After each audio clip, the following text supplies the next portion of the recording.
হুগলির মাহেশে ভক্তি আচার আর ঐতিহ্যের মেলবন্ধনে পালিত হল শতাব্দী প্রাচীন স্নানযাত্রা।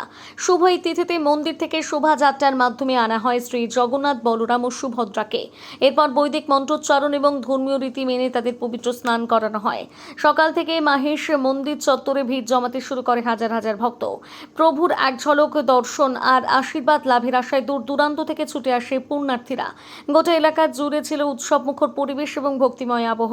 হিন্দু ধর্মীয় বিশ্বাস অনুযায়ী স্নানযাত্রার পর কিছুদিন জনদর্শনের বাইরে থাকেন জগন্নাথ দেব। এরপর শুরু হয় বহু প্রতীক্ষিত রথযাত্রার প্রস্তুতি। তাই মাহেশের স্নানযাত্রাকে ঘিরে প্রতি বছর উচ্ছ্বাসে মেতে ওঠেন ভক্তরা।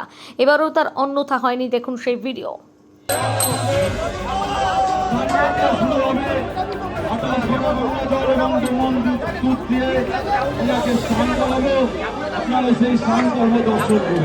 জয় জগন্নাথ।